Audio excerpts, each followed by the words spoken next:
Sí, ¿no? sí, O sea, yo creo, sí. entre las palabras que escoges y el tema, un poco... No sé, te expresaste de una manera que me pareció... Y es muy simple. O sea, tampoco dijiste muchas cosas, ¿no? Pero era como... O sea, hacer fotos con alguien. Y sobre todo hacer fotos de desnudo con alguien. Cuando hablas con esa persona... Creo que implica muy cabrón... como la claridad a la claridad que es necesaria en un trabajo de ese tipo. Es algo como delicado de manejar, creo. Sobre todo para las mujeres. En cuanto a... Que tienen que tener... tienen que ser claras, pero al mismo tiempo luego no quieren ser... O no quieren ser muy, como determinantes. O son muy determinantes, ¿no? Dependiendo de cómo hayan sido sus experiencias. Y entonces como que... Creo que... No sé. Me llamó la atención que lo hiciste como muy natural. Como muy... Pero así tú y yo es. no hemos trabajado juntos. No, yo sé. Pero como cuando íbamos a trabajar juntos. Ah, ok. ¿No? Ya de ponernos de acuerdo y todo eso. Sí, como cuando me dijiste qué quieres hacer y te dije qué era. Y como que tú dijiste como... Bueno, pero yo no hago cierto tipo de cosas. Ah, ok, sí. Y yo dije así como... Bueno, yo no pensaba que íbamos a hacer nada en específico. Pero entiendo por qué lo dirías. Y es como... Claro. No hay que dejar ambigüedades, ¿no? Ajá, exacto. Y como que te vibró algo de una manera y dijiste... Bueno, mejor me aseguro... Sí, claro. Que no sea algo que no voy a pasármela bien. Pues más que vibrarme, o sea, siempre lo hago. En los primeros acercamientos siempre soy así. Eso es muy buena idea. Sí, sí, bueno. Por eso no he caído en... Pues sí, no he caído en situaciones terribles por esos filtros, ¿Sí? afortunadamente. O sea, ¿crees que es eso? Sí, aunque digo, a veces es inevitable, desgraciadamente, como que no caer con alguien que puede ser como un depredador o...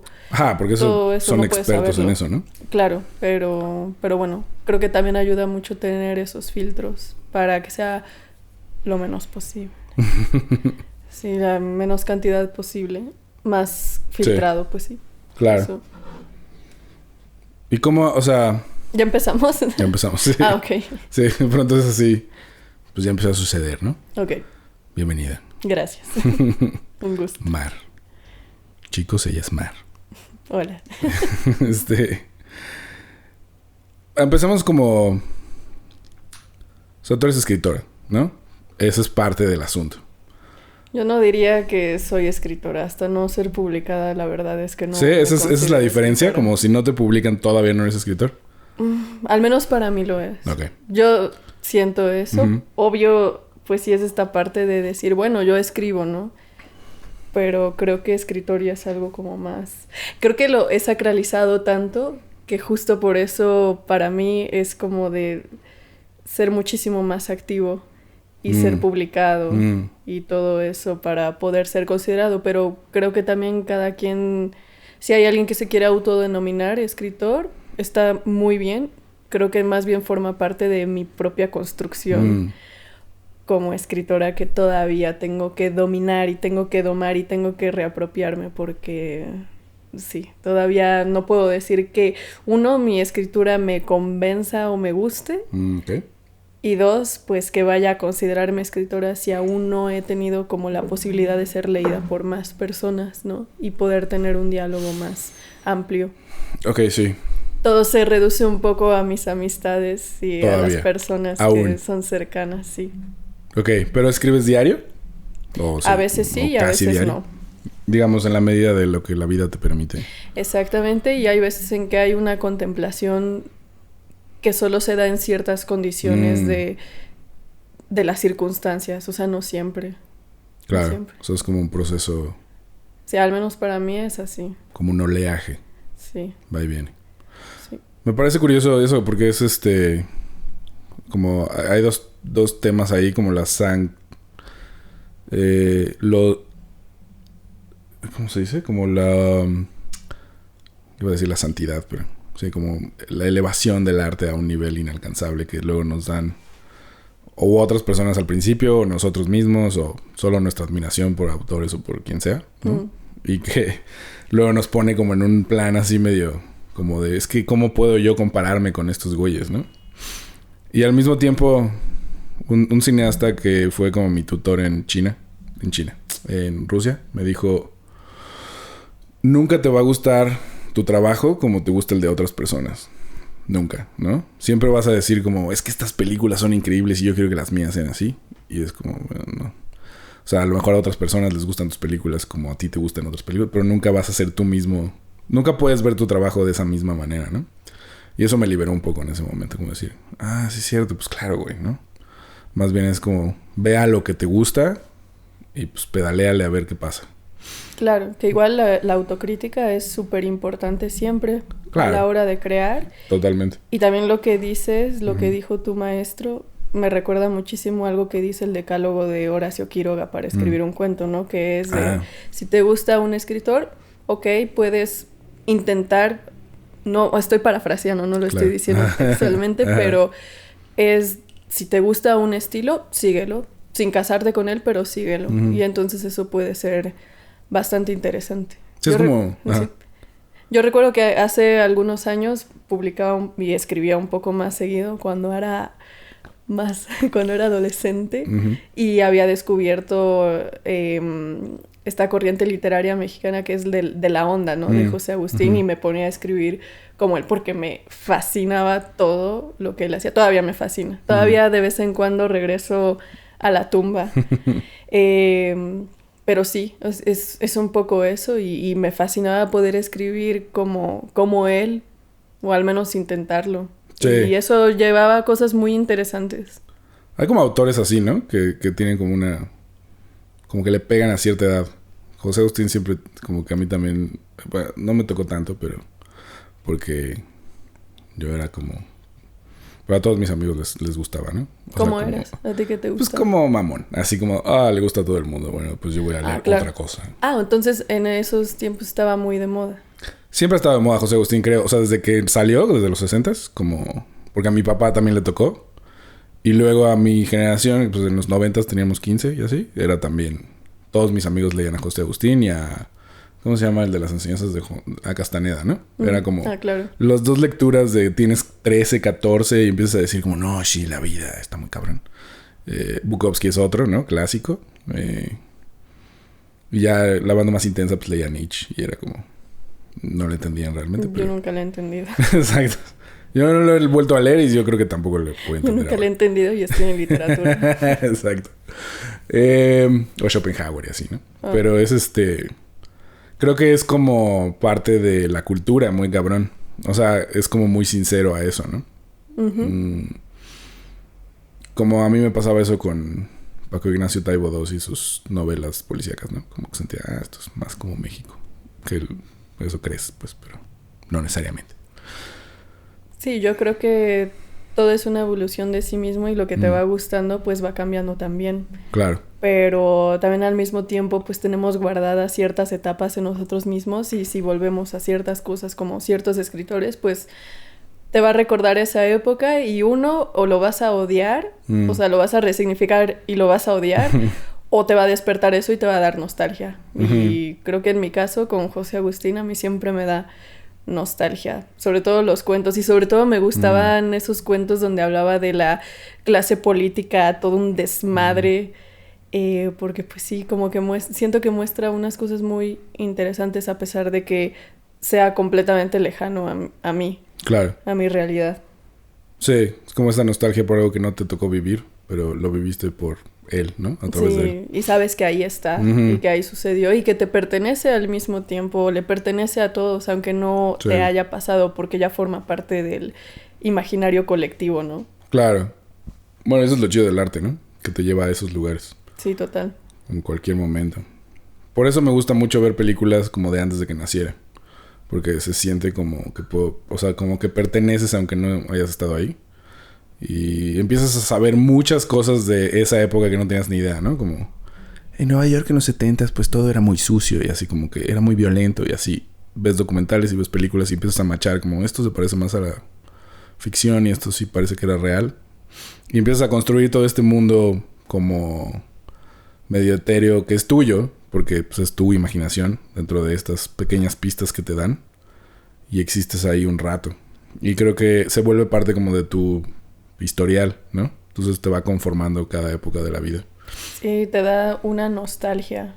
una nostalgia aunque no lo hayas vivido. Personalizada. Sí, y eso justo me recuerda a la última sesión que publiqué para pintores, que se llama El nombre del pasado. Y es justamente eso. No recreamos en las fotos, lo hice con un fotógrafo, no recreamos ni pinturas, no recreamos fotos ni nada de antes, pero sí utilizamos elementos pues que se pudieron haber utilizado antes y poses muy clásicas. Y es justamente esta nostalgia de lo que fue, te pertenece, pero no lo viviste. Sí, yo hice un corto con fotos de como basándome en pinturas de Hopper. Y sí es como, Hooper. Y sí es como esa sensación, ¿no? Bueno, él es muy nostálgico. Pero es como, pues no tiene nada que ver el mundo en el que él vivió con el nuestro. En casi nada.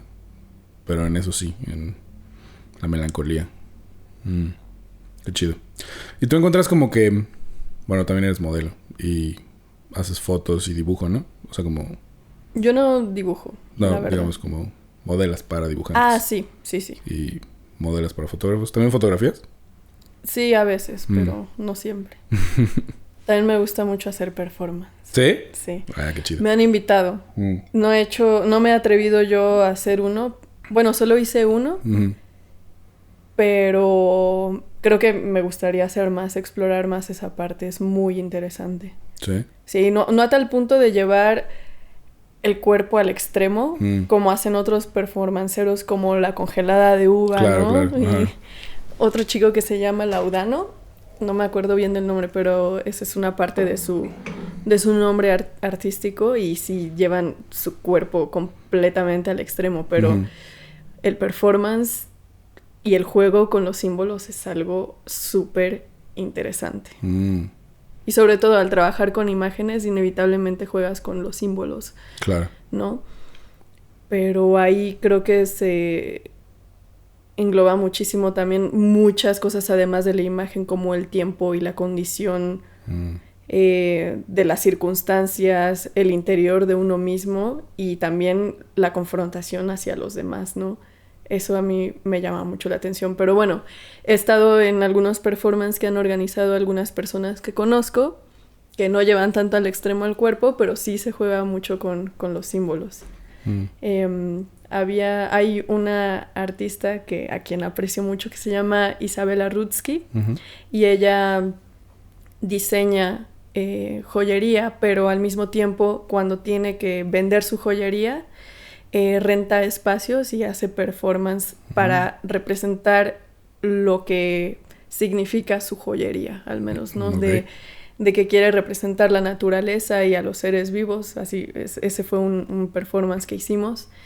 Y entonces puso a mi colega con puras ramas representando un árbol y yo representaba la animalidad, donde yo curiosa la veía, la descubría, y justo como yo estaba sumida en mi propia individualidad, es decir, el personaje estaba sumido en su propia individualidad, estaba apenas descubriendo al otro, y entonces a veces el descubrimiento suele ser muy violento, ¿no? Entonces agarré un machete que había ahí, que había puso muchas herramientas y entre ellas había un machete, y entonces lo agarré y empecé a cortarle las ramas. Sin darme cuenta que eso le hacía daño, porque yo estaba completamente de qué pasa si hago esto, ¿no? Y ya después de un momento dado, pues evidentemente estaba sufriendo la otra persona. Y el árbol. Claro, bueno, si te cortan algo, ¿no? Con un machete creo que no va a ser muy placentero. No va a ser tranquilo. Entonces, ahí es cuando descubres al otro y lo descubres en su dolor y el mismo dolor causado por ti. Claro. Y entonces ya llega como una especie... Al llegar el reconocimiento, llega una especie de paz porque, pues, reinventas las cosas para ya no hacer daño al otro. Ese era más o menos el discurso del performance. Okay. Y entonces fue muy, muy interesante, muy divertido. Entonces, eso. ¿Eso te late? Está chido, Mucho. Suena muy bien. Porque además es como etéreo, ¿no? O sea, pasa una vez y se va. Sí. O sea, como no lo vuelves a ver. Sí, que digo, había veces en que había otras fechas y teníamos que hacer el mismo performance, pero siempre había variaciones. Sí, exacto, claro. No había ni siquiera... Como el teatro. Sí, no había tampoco un ensayo muy estricto porque ella justo nos quería dejar completamente libres. Nada más nos decía, nos decía la idea y era de, bueno, te pertenece esto. Dale. Te pertenece la mirada de los espectadores y la atención de los espectadores. Claro. Eso me gusta mucho. Ahora es lo que exploro haciendo películas, justo como que dejo que los actores creen muchísimo en el momento. Estamos hablando de un tema y hay como... Obviamente hay una acción, hay una intención, hay algún tipo de objetivo, pero nada más, ¿no? Y es como... ¿Y tú generalmente qué prefieres? ¿Con quién prefieres trabajar? ¿Con actores, cómo decirlo, con una formación o justo ya esta nueva categoría de actores que son los no actores? ¿Qué opinas de eso? Creo que es muy variado porque me ha funcionado mucho el instinto. O sea, como hablar con ellos, conocerlos, hacer un pequeño casting, que mi casting es básicamente improvisar una cosa, ¿no? O sea, tú te dejas guiar por tu intuición. Totalmente. Okay. Porque no me funciona lo racional nunca funciona. O sea, una persona, bueno, para mí, una persona no tiene... Puede tener muchas credenciales, incluso puede ser muy buena en una entrevista, puede hacer un casting maravilloso y tú algo sientes que no está bien. Y justo en el momento en el que vas a filmar, aunque todo en papel parecía que estaba perfecto, no, algo no. Pues tenías razón, ¿no? O sea, como que... Creo que es un asunto de comunicación. O sea, me gusta como decir algo y ver qué interpretan de eso. Ver si entienden mi lenguaje o no. O cómo lo interpretan, ¿no? Porque tampoco es que haya una respuesta correcta o incorrecta. Sino es como ver hasta dónde llega su imaginación, hasta dónde llega como su capacidad de crear con lo poco que les pueda dar, ¿no? Entonces me ha tocado trabajar con todo tipo de formato. O sea, como con gente que no ha actuado mucho. Con gente de una escuela muy rigurosa. O sea, con gente del CUT, que es distinta a la gente de Filos, que es distinta a la gente del ENAT, que es distinta a la gente de Casa Azul, ¿no? O sea, como que todas las escuelas son una cosa. Y luego gente que nunca ha estudiado realmente y que se ha hecho más en las tablas, también tienen otra manera de resolver las cosas. Es muy interesante ver eso. Como... Al final el asunto de que estás en un lugar en el que solo va a pasar una vez y que tienes la oportunidad de poner todo lo que se te ocurra en un lugar, como que genera, si es la persona adecuada, genera una energía como de, bueno, voy a dejar todo lo que tengo aquí, porque nunca va a volver a suceder, ¿no? Que eso es fuerte, o sea, es como que es único, ¿no? Y normalmente no ves eso. O sea, en las películas pues siempre hay muchos ensayos, hay muchas tomas, escoges lo mejor, vas como construyendo a partir de pedacitos, ¿no? Muy curados de, este es el mejor pedacito con este otro pedacito y como que funciona. Y es una cosa como muy intelectual y muy así de, ¿no? Como muy planeada, muy rigurosa. Y eso tiene su chiste y también me gusta, pero ahorita estoy como muy clavado con lo otro porque se siente vivo y se siente que estás tú presenciando algo real, ¿no? O sea, ayer que hice esta película fue como muy fuerte. O sea, digo, también era un tema, pues nada ligero, ¿no? Pero... Puedes hablar de ello. Sí. O sea, pues, vendería un poco trama, pero son unas morras que toman una decisión como en equipo, que tiene consecuencias como devastadoras. Y tú vas entendiendo por qué a lo largo de una cena, ¿no? Y entonces empieza de una manera muy ligera y como muy... con mucha química y pues son amigas, ¿no? Entonces parece que es un tipo de película o vivencia como... estoy aquí para pasarla bien. Y empieza a volverse así como oscuro y oscuro y oscuro y se va hasta... Y es distinto que el teatro en el sentido de que ellas tampoco sabían exactamente qué iba a pasar, ¿no? Tenían planeadas cosas y se fueron dejando llevar. Y luego el mismo espacio te da cosas, la realidad, ¿no? O sea, pues, hay vecinos, hay gente que de pronto entró y fue como que están haciendo, ¿no? O sea, como cosas así. Y tú mismo, ¿no? O sea, de que yo estoy recibiendo esto en tiempo real también. Y estoy como presenciándolo y escogiendo desde dónde. Y pues nunca va a volver a pasar, entonces ahí está, ¿no? Y lo dieron todo, lo hicieron muy bien. Estuvo muy cabrón, fue muy impresionante. Fue estar en presencia de algo como que nunca había visto antes. Estoy intrigada. Sí, pues ya te lo enseñaré ahora que exista una edición. Porque pues acaba de suceder. Pero sí fue muy revelador. Porque era como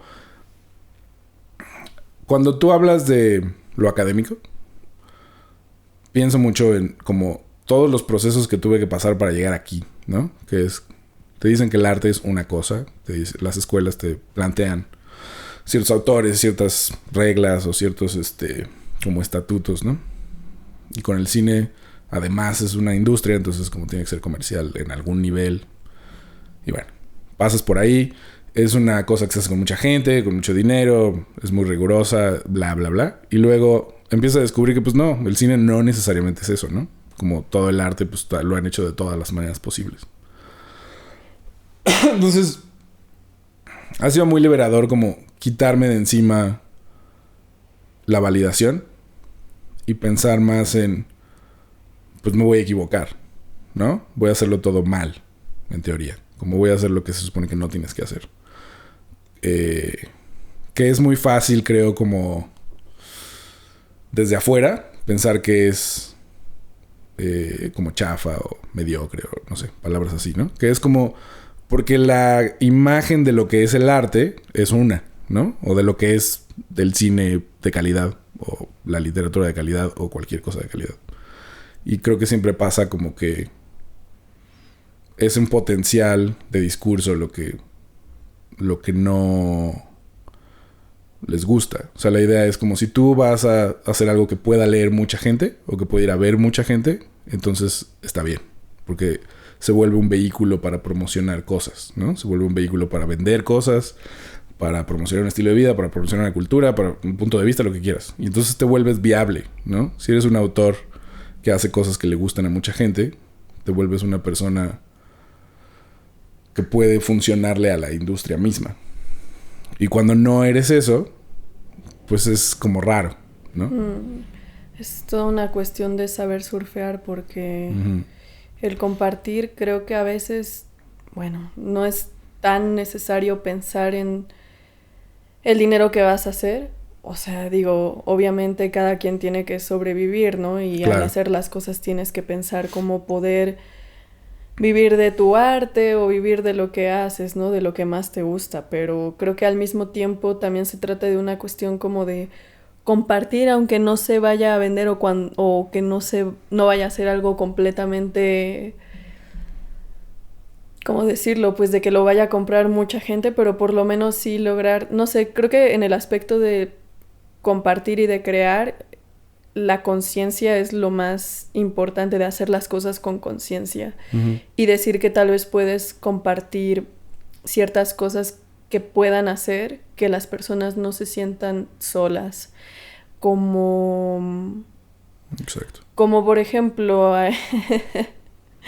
en algún punto leí un poemario de una chica.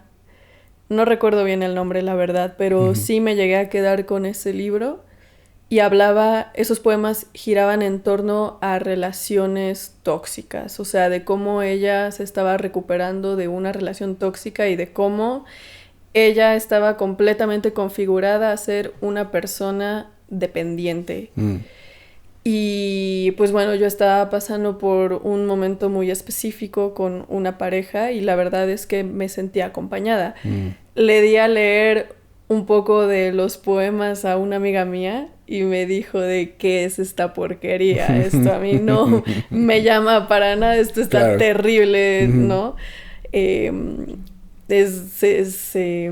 No, es demasiado victimizante, o sea, a mí me vale madre esto, ¿no? Claro.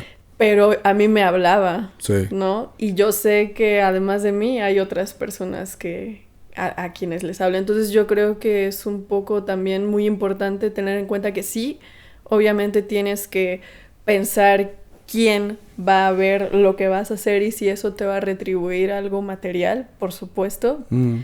Pero por otro lado creo que la autenticidad de lo que quieres hacer es lo más importante. Sí, y la conciencia y el acompañar a los demás. Es inevitable no hacer comunión entre otras personas si compartes tus ideas. Y también eso es otra cosa que hablaba con una amiga mía que hace contenido de todo tipo. Y ella pues se desenvuelve sobre todo en estos aspectos audiovisuales de que publica en Instagram, publica en YouTube, o sea, es creadora de contenido multimedia, por así decirlo, para redes.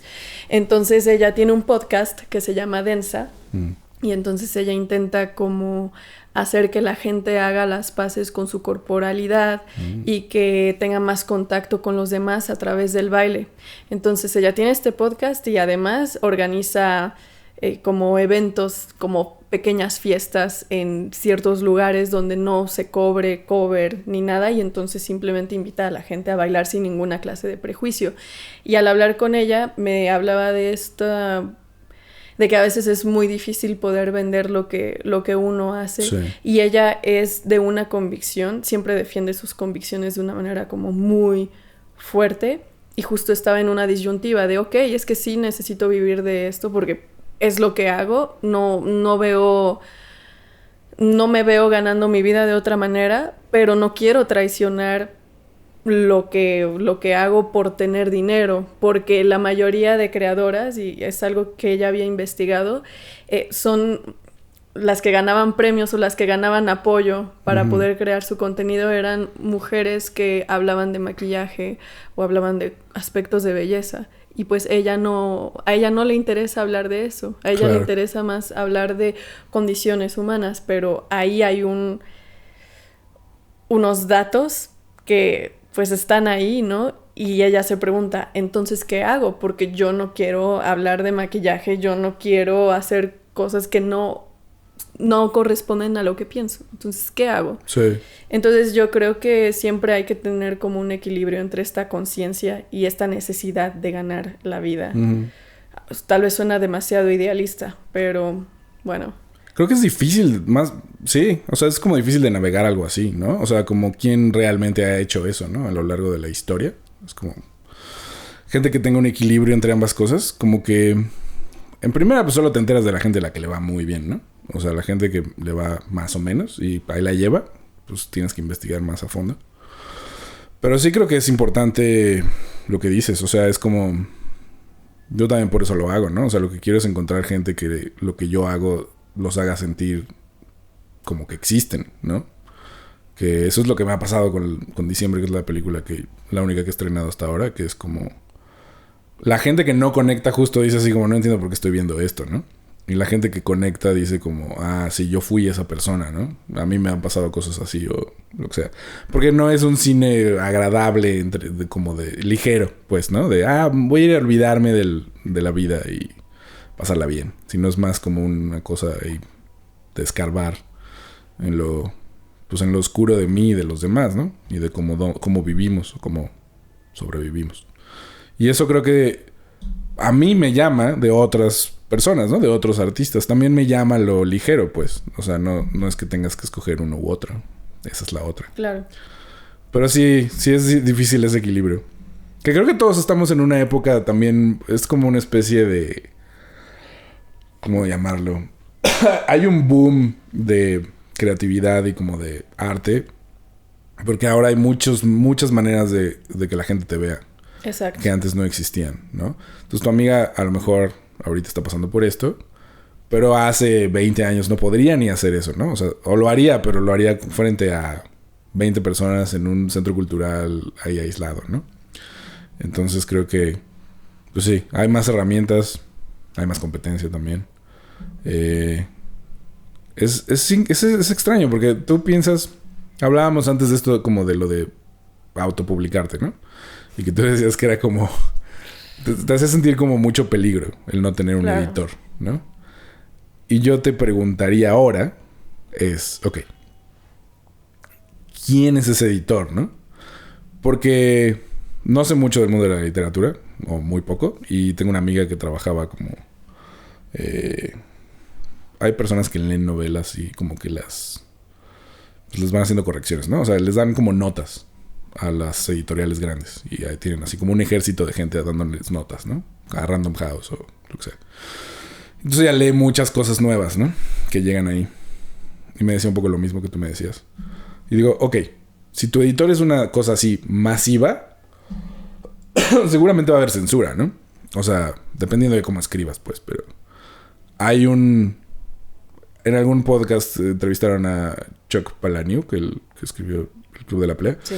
Y decía que muchos autores y autoras como de su generación tenían este problema, ¿no? Que se lo daban a los editores. Y escribían cosas como maravillosas, pero muy duras. Y siempre querían quitarlas. Porque decían, es que esto no puede estar en Barnes & Noble, ¿no? O sea, nadie va a comprar eso aquí. O Es en que el también Sanborns. depende con qué editor estés. O sea, yo la verdad no tengo casi experiencia al respecto. Porque Claro. apenas estoy buscando cómo poder entrar a este mundo y compartir un poco más lo que escribo. Y también por una cuestión, pues bueno, de auto boicot.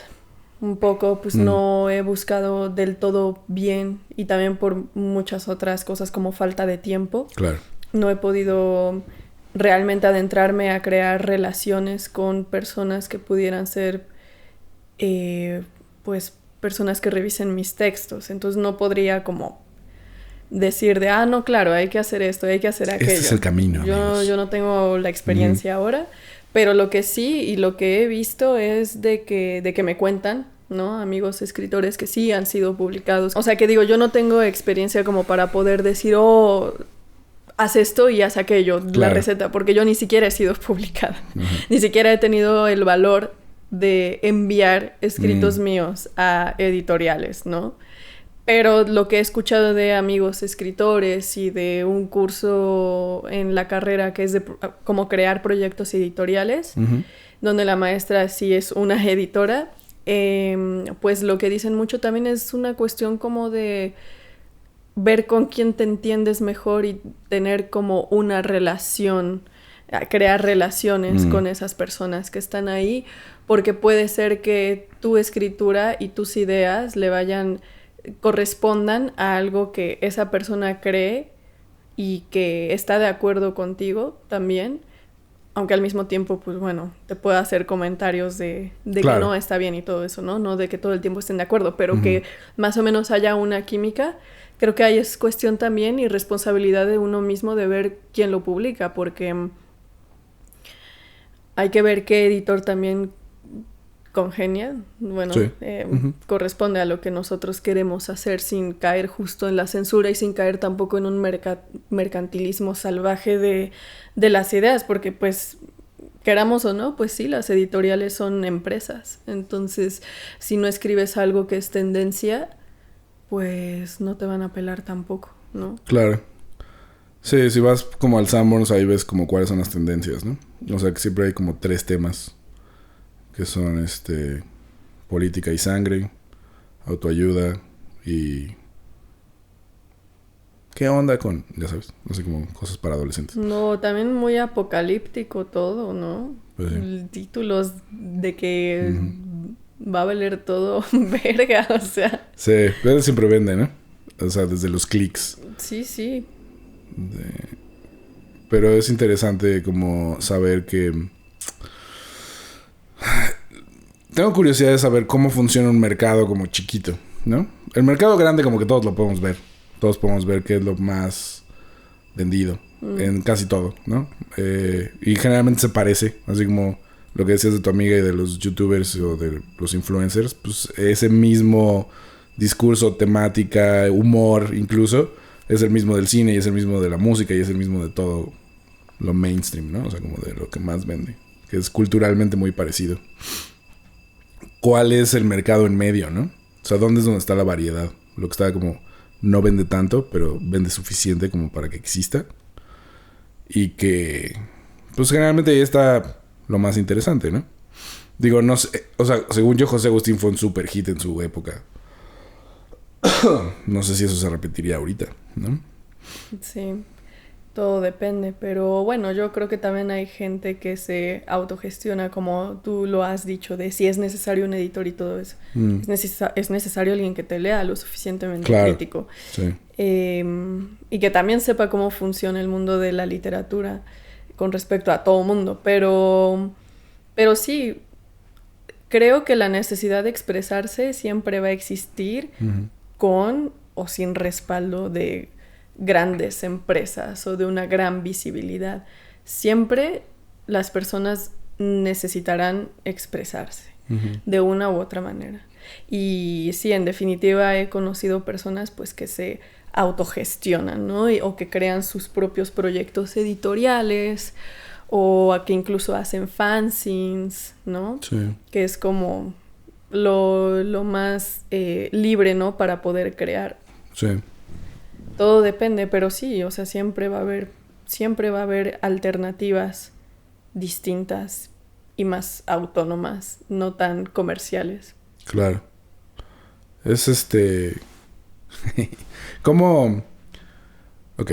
Si establecemos que estás ahorita en un espacio en el que eso es lo que sigue, ¿no? En algún momento empezar a buscar quién y cómo. Eso quiere decir que ya tienes cosas que enseñar, que quizás no estás segura de enseñar todavía. Sí, y también se me ocurrió la loca idea de justo publicar en Instagram de busco mecenas literarios. Y justo de como decirle a las personas de, bueno, te puedo hacer cualquier texto que tú quieras y vemos lo del precio, pero el chiste es de comenzar a vivir un poco de esto, pero justo haciendo lo que me gusta. Porque una idea que había tenido, esta idea no se me ocurrió nada más así yo sola pensando. Fue porque en algún punto estaba leyendo la biografía de Anaïs Nin y decía justo que ella escribía para particulares, bueno, para personas que le pedían textos y a veces se compartía las tareas o los encargos, es mejor decir encargos, con su pareja. Y entonces ahí ella vivía de su escritura y escribía para personas. Entonces a partir de ahí empecé un poco. Tengo un blog donde publico y es completamente gratuito el acceso.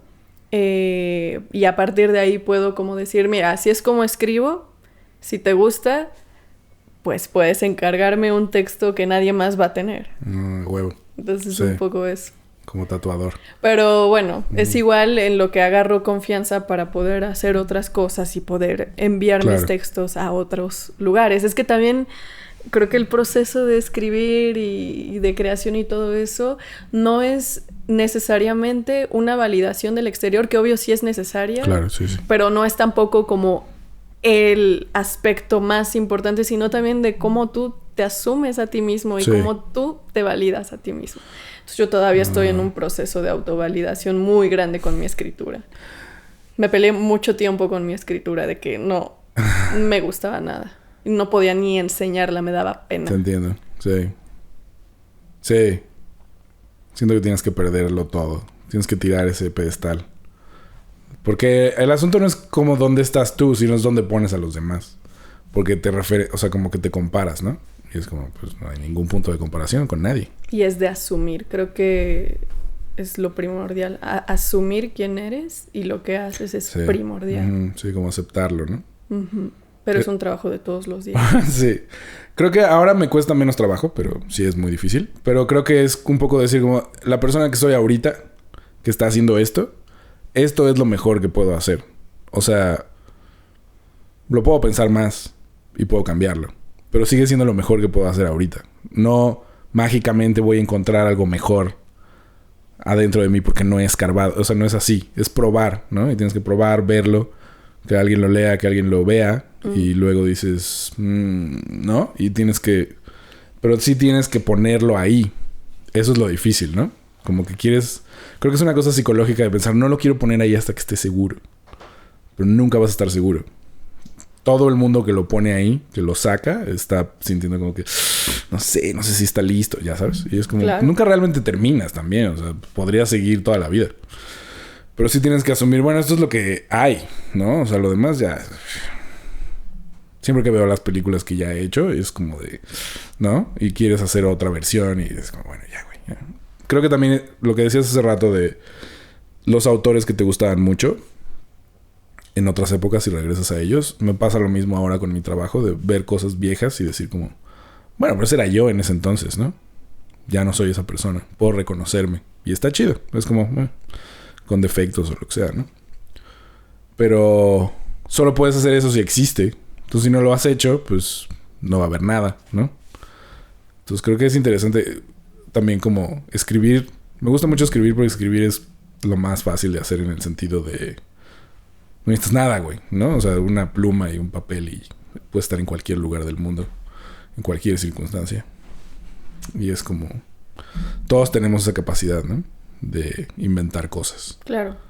La imaginación. Ajá. Y luego... O sea, es muy difícil en realidad. Me cuesta mucho trabajo hacerlo, pero me gusta mucho hacerlo. Y al mismo tiempo lo odio. Es extraño. Como que es una cosa de... Cuando estás ahí y estás saliendo y fluyendo, es muy chido. Y luego lo lees y dices como... No sé. Y luego lo vuelves a leer un año después y dices como... o sea, ¿no? Es como un sube-baja emocional raro. Cuando tú hablas de que no sientes que esté listo, quiere decir que lo revisas y lo revisas y lo vuelves a reescribir y lo reescribes todo el tiempo. No sé cómo. Pues no todo el tiempo, pero sí me ha pasado que tengo...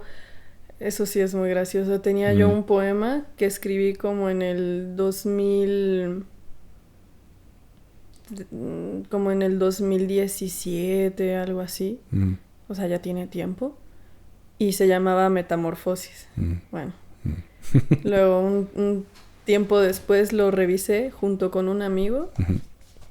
Él suele ser muy crítico. Es de los primeros amigos a quienes les envío cosas. Porque sé que su punto de vista es súper honesto, no va a ser condescendiente. Y si hay algo bien me lo va a decir y si hay algo mal me lo va a decir también, okay. ¿No? Y entonces me dio sus puntos de vista y a partir de ahí empecé a, como bien se dice, a tallerear un poco el poema. Y justo sí sufrió una metamorfosis que hasta cambió de título y se transformó en una cosa completamente distinta. O sea, no es el mismo poema, pero es a partir de una base.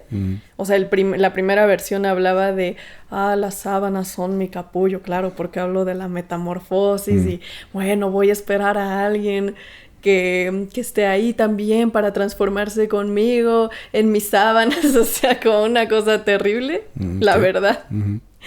Y después se transformó en como la posibilidad de las cosas y de cómo varias vidas pueden caber en una sola. Entonces, comenzó llamándose Metamorfosis este poema, a llamarse Lo Posible, y no tiene ni sábanas blancas ni nadie más, porque el primero pareciera ser que era como una especie de poema de amor y ya se transformó en otra cosa completamente distinta que no tiene nada que ver con el amor romántico, nada que ver, y me gusta muchísimo más. Claro, eres tú, ese poema eres tú en estas épocas.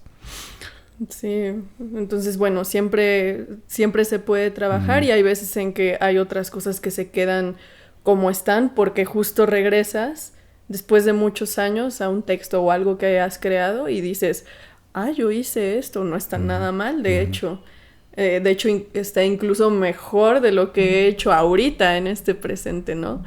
Entonces creo que depende muchísimo también de cómo te sientes anímicamente, psicológicamente, sí. Pero también creo que sí hay algo que tiene que ver con la intuición o con las iluminaciones o al menos la inspiración. Ajá. Que si estás muy inspirado o no, pues vas a modificar tu texto o vas a pensar en alguien más en específico, porque también cuando creas, forzosamente está el otro en tu cabeza. Sí. Entonces estás creando pues justo para que los demás lo vean. Y pues sí, todo depende. No terminas, le puedes agregar más cosas, pero creo que hay veces en que no es completamente necesario eso. Es un constante pensar de cómo hacer las cosas y en eso a veces simplemente quedarse estático también cuenta. También vale. Sí, me gusta la idea de asentar algo. Que es lo mismo, ¿no? Como, bueno, esto soy ahorita. Y luego en un año voy a hacer otra cosa y va a ser esto, otro y así. Pero yo creo que justo para asentar algo necesitas estructura también. O sea, está bien la espontaneidad, la improvisación y todo, pero justo a partir de ahí creo que es difícil determinar las cosas porque están en la espontaneidad. Y creo que si estructuras un poco más las cosas, ahí ya de entrada sabes lo que quieres claro. hacer y ahí ves si lo logras o no. Con estructura te refieres a un plan, ¿no? a un objetivo, a un algo. Como a un esqueleto, ¿no? De sí, lo que quieres claro. hacer. También entiendo ahora que, o sea, no sería capaz de hacer esto hace 10 años, ¿no? Porque no tenía tanta claridad. Pero la claridad pues llega a partir de hacer muchas cosas y de fallar en muchos aspectos y en otros no, y como ir construyendo y decir... Sí, pues vas evolucionando, ¿no? Cada que haces algo. ¿Esto lo publicas en tu blog? O sea, ¿ese poema existe en sus dos versiones en un lugar público o solamente en tu Solo existe cuaderno? La última versión ahora. ¿Esa ya la publicaste? Porque la otra no. Ok. Ni siquiera la publiqué. Uh-huh. Y ese no lo he publicado en el blog. Uh-huh. Pero sí hay algunas cosas ahí. Es que ahorita que lo estabas contando dije, también existe la posibilidad ahora, bueno, ya desde hace un tiempo, de hacer obras que estén mutando, ¿no? O sea, hay como este famoso disco de Kanye West que como que lo sacó, ¿cómo se llama? Life of Pablo. Y lo sacó en su fecha y luego lo fue cambiando. Entonces tú lo ibas escuchando y la canción ya no era la misma. O sea, le había cambiado la producción, o le había cambiado la letra o así. Y fue como mutando. Sin avisarte, ¿no? Nada más si estás ahí y ya lo escuchaste como enfermo todo un día, te puedes dar cuenta, ¿no? Después. Y digo como, eso también es... Pues es otra manera de cómo hacer arte ahora, ¿no? Sí. Es muy interesante. O también, si no estás satisfecho con algo que hiciste, pero no puedes modificar, te puedes ir por la misma línea explorando otras cosas, con diferentes disciplinas o como reacomodando, pero que ya no sea lo mismo, pero que sí tenga como los mismos elementos y ahí puedes experimentar muchas cosas. Muy interesantes. Siento que está chido, creo que es Facebook, que tiene esta función que si dejas un comentario y no te gusta y lo editas, la persona a la que se lo dejas puede ver las ediciones y puede ver todas las veces que lo cambiaste, ¿no? Así como primero puso esto, luego puso esto. Y entonces ves como el tren de pensamiento de esa persona en tiempo real, así como, mira, pasó por aquí. Su falta de elocuencia. Dijo, esto va a ser tomado de una mala manera, déjale corrijo cosas, ¿no? Y luego es como, no me convence. O sea, como que puedes ver lo que está pensando. Está chido. Entonces, como hacer eso en los blogs es un poco... Podrías hacer eso, ¿no? O sea, es como publicas una cosa y luego la cambias, pero tienes la capacidad de ver cómo ha cambiado, ¿no? Yo, en lo personal, creo que prefiero si publico algo ya es así, inamovible de alguna manera, y después ir experimentando con el mismo tema si no estoy satisfecha. Claro. Sí. No, pero digo, cada quien. Sí, no, es como algo que puedes hacer, ¿no? Claro. Si quieres. Si no, no quiero. no tú, sino el mundo. Así como ahora es ya es así. Una herramienta. Así, no quiero nunca cambiar nada. No vayas a editar este podcast. Exacto. Así déjalo. Lo voy a cambiar de orden. No, justo eso me gusta. Como que sea como es. ¿Tú sí eres de la idea de que sí te gusta como ir cambiando todo el tiempo? No, me gusta la idea de asentar las cosas. Pero ya no soy tan preciosista en publicar, ¿no? O sea, es como... Hago mi mayor esfuerzo de un putazo, ¿no? O sea, como que... También yo ahora me conozco. Y sé que mi energía con ciertas cosas es muy limitada. O sea, es como... Si algo me prende, necesito actuar rápido e irme con todo hacia ese proyecto y acabarlo. Porque si no... Quién sabe cuándo se puede quedar ahí años. Entonces, más bien, hago todo lo posible para sacarlo rápido. Y ya que está ahí, ya... Estoy tranquilo y obviamente después me pasan estas cosas de ojalá hubiera hecho esto o aquello, pero eso me ha pasado también con cosas que hice con muchísimo tiempo y revisar. O sea, es como que siento que más bien pues mi mente tiene cierta capacidad para concentrarse en una cosa y tengo que soltarlo, porque si no lo suelto pues no puedo hacer otra cosa. Entonces sí me gusta también que quede ahí y que lo puedas ver y que luego hagas otra cosa. Aunque sea... O sea, en el mismo tema o en otra. También cada cosa que hago como que informa a la que sigue. ¿No? No necesariamente temáticamente, pero sí en cuanto a estructura o en cuanto a experimento o lo que sea. Y eso también está chido. Entonces sí, creo que soy como tú en ese sentido. Pero creo que la otra herramienta pues puede ser interesante explorarla también en algún momento. Es como... El internet nos ha dado mucho... Como muchas maneras nuevas de hacer lo mismo, pero es una cultura revolvente como muy rápida, ¿no? Y como muy desechable a veces. Sí. Entonces de pronto cuando veo así como memes de hace 10 años, Y yo como, güey, todo esto pasó y en algún momento se sentía como que todo el mundo estaba pensando en esta misma pendejada durante 4 días y luego nadie se volvió a acordar. Y eso pasa cada 4 días, ¿no? Y es rapidísimo. Es muy raro. Es muy raro pensar que la cultura popular se mueve tan rápido. Y que además no es realmente tan mainstream, ¿no? O sea, en este mismo país existe banda que vea unas cosas y que ve otras cosas. Y como, bueno, todos sabemos quién es Wendy. Pero al mismo tiempo hay mucha gente que nunca ha visto... ¿Cómo se llama esa madre? La Casa de los Famosos o lo que sea, ¿no? Es como un reality show. Uh-huh. Que ahorita está... arrasando la nación. Sí, claro. Yo ni siquiera lo he visto y lo sé todo. Ajá. Y sabes que ganó Wendy. Sabes quién es Wendy. Todo se filtra. Sí. Todo se filtra en Instagram. Instagram realmente es como mi principal plataforma para ver cosas. Y incluso veo TikToks, pero en Instagram, ¿no? Sí. Pero ya me enteré de todo de La Casa de los Famosos, aunque yo no lo vea. Sí, es la participación cultural. No la puedes evitar. Claro. O sea, hoy en la mañana justo vi la pinche 12ª foto de Luis Miguel en 12 horas, ¿no? Así de... sus cambios de peso. ¿Es él o no? Así como... me vale verga. Pero ese ya lo estoy tiene viendo, rato. Ahora yo he visto que ponen la imagen de Luis Miguel de joven como así. Ajá.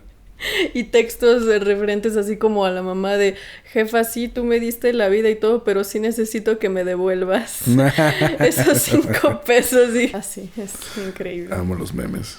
Yo también. Que también siento que es como un nuevo arte... no sé si nuevo, pero... resume muchas cosas, ¿no? O sea, entre los referentes culturales... viejos y nuevos. O sea, porque claro, como que es una reapropiación de cosas viejas y les da un nuevo significado. El meme es un fenómeno completamente inherente a la sociedad y al ser humano. De hecho, recuerdo que hace años, como... ¿hace cuánto? Como 5 años, 6 años, cuando todavía estudiaba comunicación, hubo un profesor de letras hispánicas que organizó una conferencia en torno al meme, sí, claro, porque él ya veía, un visionario increíble, él ya veía que el meme se iba a convertir en algo completamente importante en la sociedad y en la expresión de la sociedad, que hasta incluso le adjudicó el nombre de íconos aforísticos o algo así, porque también van a funcionar como los refranes, pero de otra manera, pero es de que ya forman parte del colectivo. Claro. Y pues justo, sí, o sea, como que el meme expresa el estado del ser y lo que da risa, y entonces el humor es algo súper complejo y el meme lo engloba, ¿no? Entonces, no, a mí se me hace un fenómeno súper inherente, importante, y bueno, yo soy fan, la verdad, yo soy gran consumista de consumidora, yo qué sé, eso, ya no sé hablar, pero digo, soy fan. Muy fan. Es que tiene muchas capas, ¿no? O sea, cuando un meme es bueno, tiene como 7 capas de cosas. Entre de dónde viene, de qué está implicando, por qué te da risa, porque te puede dar risa en muchos niveles. Que ahora ya se transformó un poco, ¿no? O sea, sí, todavía hay memes en imágenes súper bien y todo, pero también ya se transformó en audiovisual, ¿no? Sí, ya es video. De que hay video y ya con la música, específicamente con cierta música, con cierto audio. TikTok hizo eso, exacto. Claro, se crean tendencias. Es que no fueron nada pendejos al hacer TikTok. Sabían perfectamente lo que hacían. Sí. Entonces... Sí, esto es toda una cosa bastante amplia y extensa y inherente. Me encanta. Y han evolucionado también, ¿no? O sea, yo me acuerdo que los descubrí como en algún foro, así como en 4chan en el 2008, una cosa así. O sea, la fuente purísima y primordial omega del meme. Sí, exacto. Sí, claro. Y era pues la época de los Obamas y los Yao Mings y como... el Yaranaika. Exacto. Y el Jackie Chan, y, ¿no? Como el... y los monitos estos de Mother of God y... ¿Cómo olvidar? El Da Fuck, ¿no? O sea, que eran como... Y que ahora nadie conoce, o sea, ya nadie sabe qué era eso. Eso es como... Pero es por eso que tenemos que hablar de esto en tu podcast, para que justo sí. sepan que existió. Para que la banda analice los viejos a huevo. Así como la historia del meme. Así como los aparatos de mensaje de voz, ¿no? En las casas también. Claro, es sí. súper necesario Bueno, hablar que no muera. Que no muera eso. Me encanta. Hay una página que también ahora tiene un TikTok que se llama Know Your Meme. Y explican el origen. Sí. Es como un documentalito. Está muy chido. Sí, la conozco. Sí, ¿no? Es como, güey, ahora hay una institución que se dedica a investigar el meme. Es que sí, creo que hasta ya hay tesis con respecto a ello. Es que sí es un fenómeno que ha causado mucho revuelo. Es que es la comunicación, de cómo nos comunicamos. Sí, es otro como una cápsula súper cargada de información. Ya hay todo, ya hay un estudio que se ha abierto a los sociólogos, así que adelante. Exacto. Investiguen. Ahora ya no va a ser tan de hueva ser sociólogo, no es cierto. ¿Verdad? Sí, exacto. Es que mi papá era sociólogo. Sí, era como o sea, no es de hueva, pero puede ser un poco de hueva. ¿De qué tipo de sociología o de en qué se no sé, nunca terminó realmente. Vale. O sea, estudió un tiempo y sabía estadística, entonces era muy... Ok. O sea, es interesante analizar a la sociedad, ¿no? Pero... Siempre. Nunca realmente entendí. Es que, o sea, analizar a la sociedad es algo como bien interesante, pero no nada más por el hecho de analizar, sino para enunciar lo que ocurre, porque a veces no sé si a ti te pasa o a alguien le pasa de tener esta sensación de que te sientes un poco a la deriva en la vida, como que no le encuentras un significado o no le encuentras un motivo, porque antes pues era la religión, pero ahora cada vez más estamos un poco más alejados de ello. No todo mundo, pero algunas personas. Y entonces, como ya no existe ese discurso conciliador de qué es lo que pasa y qué es lo que va a pasar y qué es lo que significa la vida y cuál es el objetivo, además de ganar dinero para sobrevivir, con respecto a lo que se encuentra éticamente en ti o a los valores y todo eso que antes daba la religión, sea para bien o para mal, te sientes solo, te sientes jodidamente solo y no sabes cómo enunciar las cosas, cómo darle, sí le das un significado a partir de ti, pero al mismo tiempo no sabes qué carajos está pasando. Y entonces ahí es cuando entran los sociólogos y ahí es cuando a veces es bastante conciliador o incluso que te alivia que por lo menos alguien puede enunciar las cosas y al menos decir qué es lo que está pasando sin que te cases con lo que dice, porque hay muchas maneras de ver la vida y hay muchos sociólogos que tienen como su manera de ver las cosas, pero el hecho de ver que alguien que ha analizado la sociedad y que ha podido darle un nombre a veces a lo que pasa es increíblemente aliviador. Claro. O sea, ver a... creo que eso me pasó un poco al ver un seminario de Lipovetsky que habla de la individualidad y que ya no habla del posmodernismo, sino de la hiperindividualidad. Claro. Y entonces ahí es cuando ves que es bastante interesante de cómo los valores se reconfiguran en una sociedad. Y también pues el famoso Bauman, ¿no? De la sociedad líquida, el amor líquido, y de cómo está todo súper atomizado y cómo las personas utilizan a los demás por el propio placer, ¿no? Que es parte del individualismo.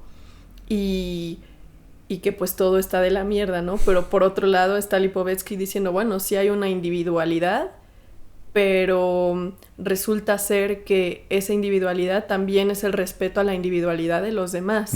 Y es una individualidad que busca justo estar bien con uno mismo y por eso ya ha habido tantas ramas de psicología y por eso lo que me decías de que ha tenido mucho éxito el hablar con una psicóloga es porque uno quiere como entenderse, entender al mundo en el que está, vivir bien, ¿no? Pero sin transgredir las otras individualidades que son los demás, ¿no? El respeto de los demás y siempre por querer mejorar la calidad de vida. Claro. Ahorita andamos en una búsqueda, estamos como recién nacidos, no sabemos qué hacer.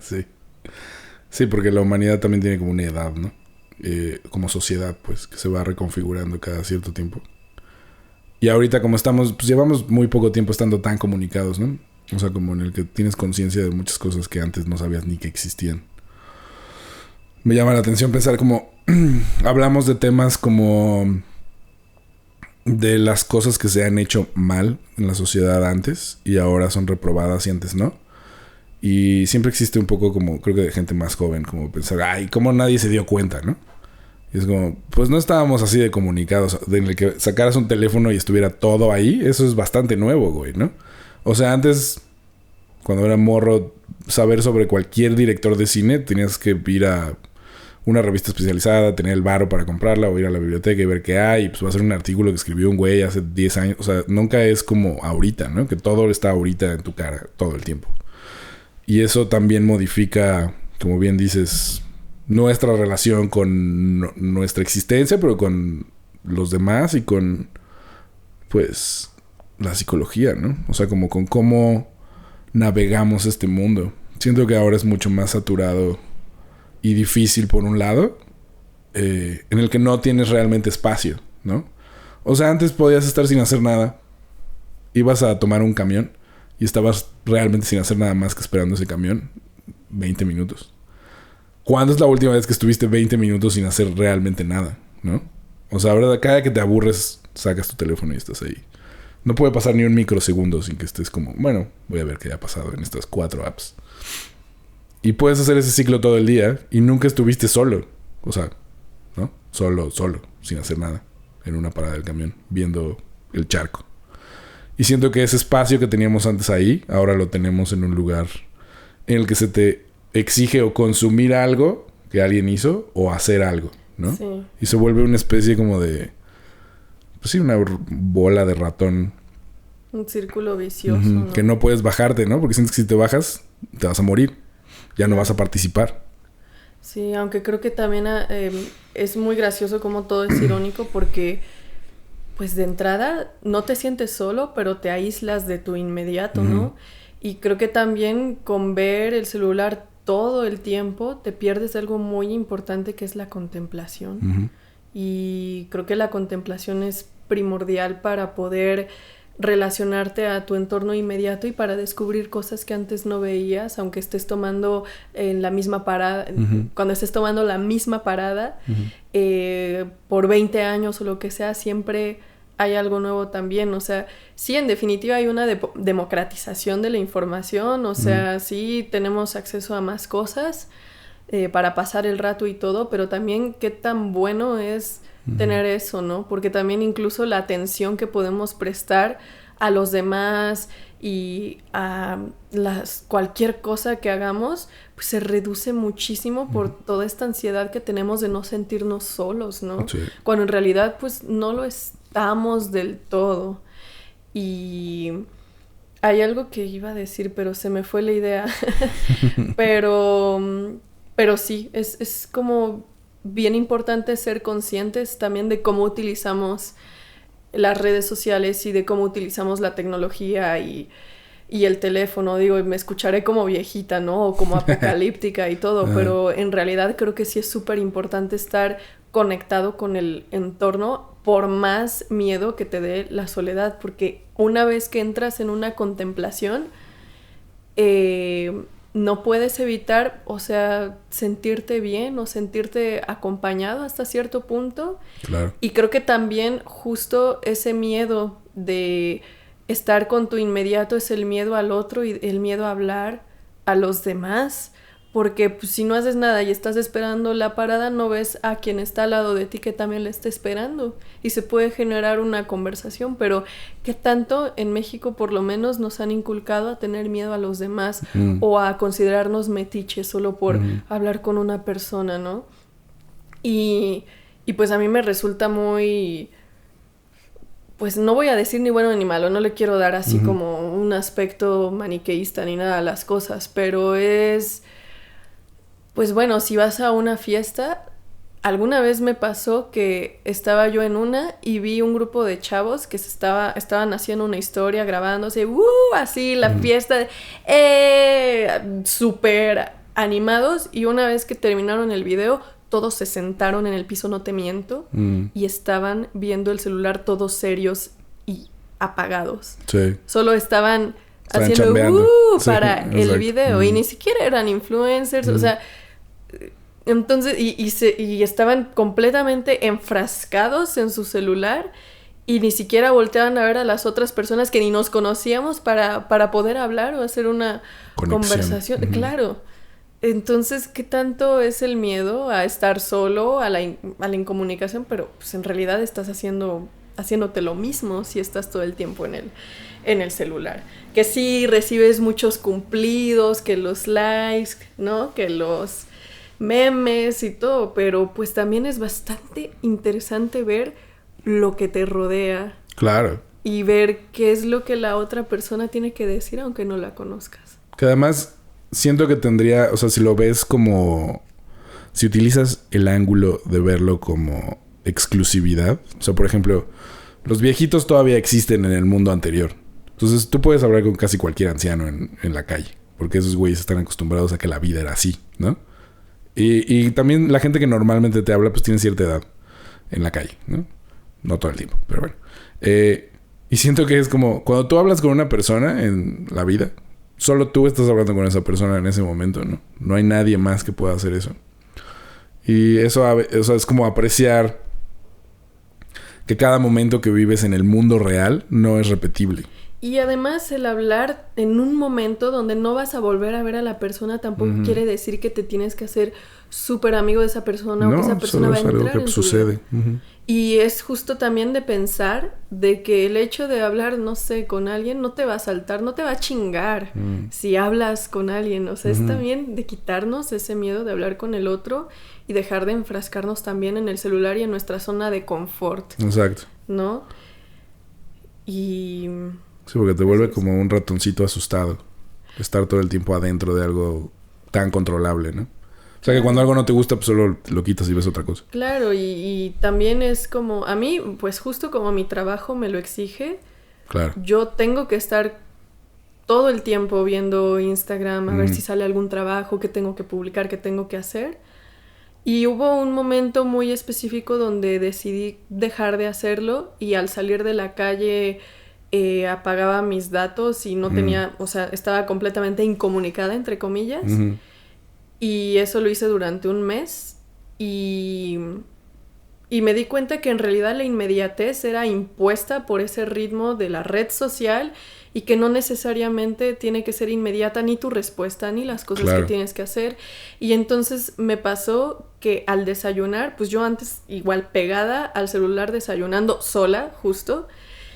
Y en un momento dado, después de ese mes y medio, desayuno y no tengo la necesidad de ver el celular y justo me pongo en este aspecto de contemplación y busco posibilidades para poder hacer las cosas de otra manera que a veces resulta ser muchísimo más interesante. Es como ir caminando en un camino en el que ya estás acostumbrado. Pues, ¿qué pasa si te vas hacia otro lado, hacia otra calle? Es lo mismo con el celular. ¿Qué pasa si lo dejas un momento y ves qué es lo que ocurre a tu alrededor? O qué es lo que pasa si hablas con la señora de al lado, con la persona de al lado, con, no sé, con un niño, lo que sea. Sí, nada más te sientas a ver algo, ¿no? O sea, como el cielo o nada más apreciar el día. Porque luego hay un buen clima, ¿no? Sí, y una vez más digo, la contemplación es algo sumamente valioso que no siempre va a aparecer en todas las circunstancias porque estás ocupado, tienes que ir a trabajar y lo que sea. Entonces esos momentos, o sea, no digo que te despegues por completo del celular, o sea, te puedes crear horarios para contestar y ya, y ahí está, nadie se va a ir a ningún lado, le vas a contestar el mismo día, no pasa nada si te tardas unas horas. Sí, es como darle el lugar que realmente tiene, ¿no? Que es una herramienta. Sí. No, o sea, como que nos está usando en vez de que nosotros lo usemos. Sí, y si vieras cuánto se puede hacer en un día, de verdad. Y también de descansar. Exacto, sí. Sí, no. Ayer que estuve todo el día filmando y así, regresé y fue como... esto es otro pedo. Debería de... O sea... Es trabajo, por un lado, pero estás con personas en las que estás como... comunicándote constantemente, ¿no? Y viviendo cosas y tu cuerpo también y demás. Y es como que siento que obviamente esto tiene que ver con un cierto tipo de vida, ¿no? Hay gente que Claro. pues, trabaja físicamente todos los días y que Claro. no tienen este problema. Tienen otros. Pero es siento que se está generalizando también en el sentido de que se vuelve como un trabajo en sí mismo, ¿no? O sea, como, sí, las televisoras están desapareciendo, ahora el streaming está en crisis, ¿no? Entonces, lo que más consume la gente es lo que la gente hace. Y ya nosotros somos clientes y productores de lo que más se consume. Y eso va a subir cada vez más porque es mucho más barato producir nada. O sea, tú, persona influencer, entre comillas, eres la que absorbe los gastos del entretenimiento que antes tenía que pagar alguna empresa y generas dinero. Aunque no sea el mismo dinero, pero hay muchos como tú, ¿no? Entonces, como lo que dices de la fiesta, es como esos güeyes no son influencers, pero están intentando llegar ahí. O simplemente tener un estímulo de Sí, cumplir, o sea, no ¿sabes? necesariamente lo están intentando conscientemente. Pero es un sistema que te lleva a... Es un sistema revolvente, ¿no? La cultura revolvente, esto de que pues, pasa cada 5 segundos, cambia. Entonces tú ya participas, aunque solo estés como... Pues nada, quiero compartirle al mundo que estoy en una fiesta y ya, ¿no? Y de pronto, si algo te va chido, ya es posible plantearte que pues, te puedas dedicar a eso, ¿no? Y es como... Pues sigue siendo un trabajo. Y sigue siendo... Pero ahora está pegado a tu vida. Y es algo muy extraño también. Siento que es muy raro, ¿no? Sí, sí. Así como la banda que está documentando todo. Me parece extraño. O sea, a mí me da mucha ansiedad eso. Como decir, como, no. ¿Y dónde está mi vida? ¿No? Claro. Pero... Y justo con... Se democratiza la vida privada. Sí, bueno, ya pasaron 10 años, ¿no? De que eso empezó a ser como muy famoso. Y pues ya tenemos hijos de gente que crecieron así, ¿no? Que fueron bebés que todo el mundo conoce cómo fueron creciendo y que ahora tienen, no sé, 20, 15 años. Y es como, órale, ese Y ahora morrito. la pregunta es, ¿cómo serán los hijos de los influencers, no? ¿Con qué... O sea, con qué educación? O sea, una vez más, sin decir que es bueno o malo. Sí, ¿no? Como Obvio. cuál va a ser la... Claro. ¿Cómo se van a desenvolver en el mundo? Sí, a lo mejor es como anti, ¿no? O sea, como de, no sé, yo ya no quiero... Sí, o se va a volver tener mi vida una maravilla con los equipos, ¿no? También. De cámaras y así también. Sí. Pero sí, ¿qué clase de punto de vista con respecto a la vida van a tener los hijos de los influencers? Sí, no, está muy crazy. ¿Qué va a pasar cuando Wendy tenga un hijo? Y diga como, hey, la Wendy. Oye, pues muchas gracias por venir. Gracias a ti por invitarme. Estuvo muy chido.